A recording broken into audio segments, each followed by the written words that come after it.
Bienvenidos al curso de introducción al hacking ético de Sploiter.co. Este curso es totalmente introductorio y por supuesto que vamos a empezar desde cero. Vamos a explicarle todo desde cero.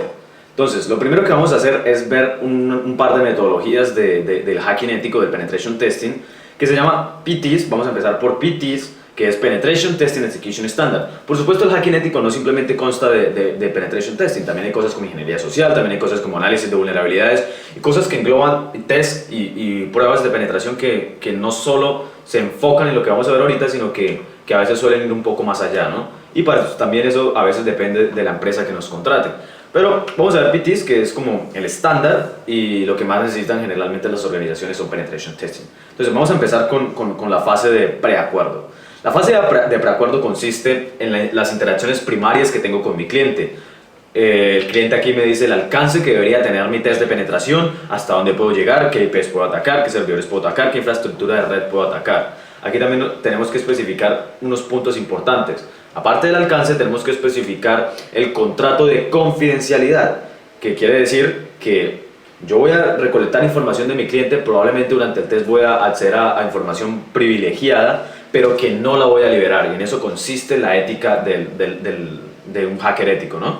Y también mi cliente debería afirmar que si yo encuentro esa información, no debería ir a la cárcel, a pesar de que sea privada o que sea información top secret, porque estamos haciendo un test y es lo que se encontraría en un atacante, y si yo me lo encontré, pues obviamente yo estoy contratado para eso y no debo ir a la cárcel, no tiene sentido.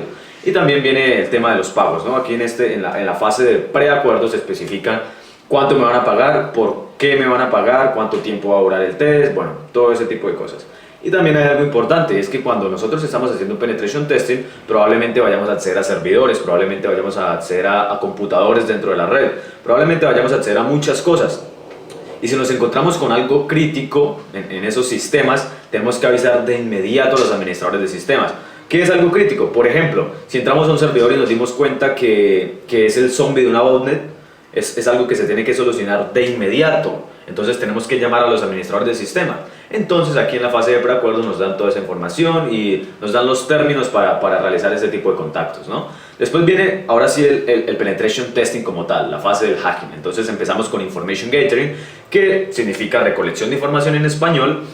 Y aquí tenemos que hacer uso de algo muy interesante que se llama, de un proceso muy interesante que se llama OSINT, Open Source Intelligence Gathering, que quiere decir que lo que vamos a hacer es recolectar información de fuentes abiertas de una forma inteligente, ¿no? Entonces, ¿qué fuentes vamos a utilizar? Vamos a utilizar redes sociales, vamos a utilizar Facebook, Twitter, Google+, YouTube, todas las redes sociales que pueda tener la empresa. Vamos a utilizar Google Hacking para encontrar archivos, para encontrar información, y vamos a utilizar herramientas como Maltego que automatizan más o menos estos procesos, ¿no?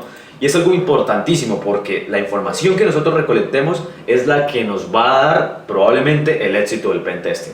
Después viene el modelado de amenazas, que se fundamenta en la fase anterior. A partir de la información que recolectamos, lo que vamos a hacer es planificar nuestros ataques, planificar por dónde nos vamos a ir, por dónde es más probable que entremos a algún servidor o a lo que estemos atacando. Entonces aquí lo que vamos a hacer es explicarlo con un ejemplo. Entonces, tenemos una empresa que recibe todos sus pagos por su página web, por pagos online, y guarda en su base de datos la información de sus clientes. ¿Qué pasa si accedemos a la base de datos y sacamos todas las tarjetas de crédito de los clientes? O, por ejemplo, ¿qué pasaría si interceptamos esos pagos y hacemos que los pagos se vayan a otra cuenta bancaria en las Antillas? ¿Qué pasaría? Bueno, eso es planificar los ataques y eso se hace en el modelado de amenazas. Después viene el análisis de vulnerabilidades, y es algo importantísimo. Aquí es donde ya prácticamente empezamos a tener una interacción totalmente directa con nuestro cliente. Empezamos a mandar un escáner de vulnerabilidades a una página web, a un servidor, pero no se trata solo de lanzar un escaneo con una herramienta automática, ¿no? Eso no lo hace un pentester, y eso a ustedes no los va a convertir en pentester, ni va a permitir que hagan un buen pentesting. Aquí lo interesante es que nosotros utilicemos nuestra inteligencia, que utilicemos nuestra experiencia en penetration testing anteriores y veamos por dónde pueden haber vulnerabilidades, en dónde pueden haber vulnerabilidades. ¿Por qué es importante el análisis de vulnerabilidades? Porque aquí vamos a comprobar que existen vulnerabilidades y vamos a hacer ataques directos. Porque no tiene sentido simplemente lanzar exploits y rogar porque nos den una shell, ¿no? Eso no tiene sentido, eso no lo hace un buen penetration tester. La idea de lanzar un exploit es tener completamente la seguridad de que va a funcionar. Y ya después del análisis de vulnerabilidades viene la explotación.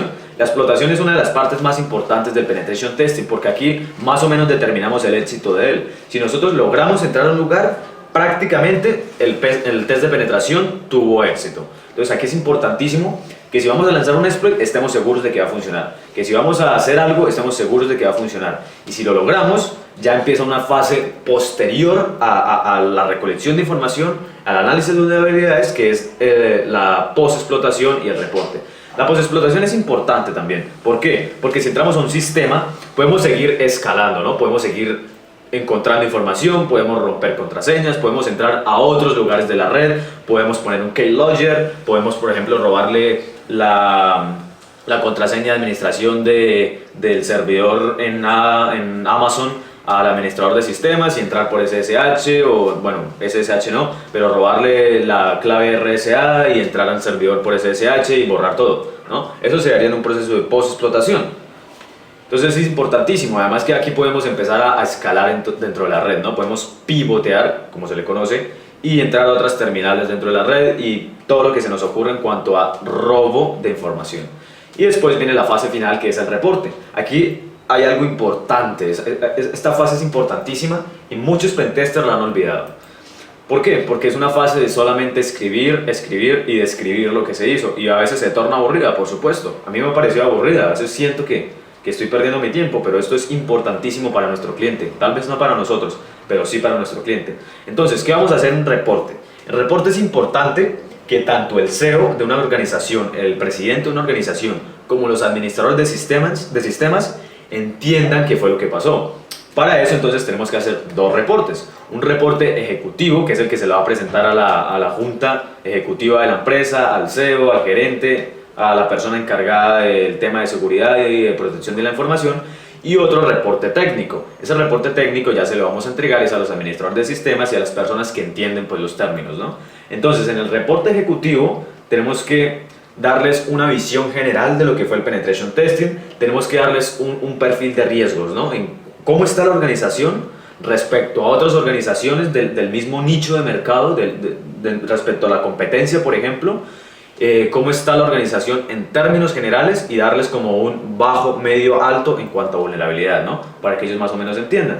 También tenemos que decirles de forma general lo que encontramos, ¿no? Decirles, no, encontramos algunas fallas de seguridad que nos permiten tener acceso a sus servidores.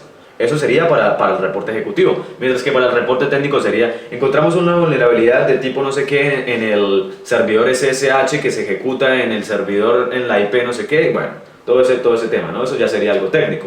Entonces es importante el reporte ejecutivo para las personas que se encargan de la administración de la compañía, y ya viene ahora el reporte técnico. En el reporte técnico ya especificamos las cosas, ya prácticamente que especificamos las fases de PTs otra vez. Entonces tenemos una introducción donde vamos a poner los alcances que tuvo el penetration testing.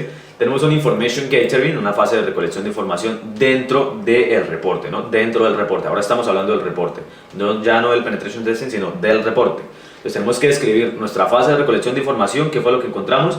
Tenemos que describir la fase de análisis de vulnerabilidades, cuáles fueron las vulnerabilidades que encontramos. Tenemos que describir cómo las explotamos.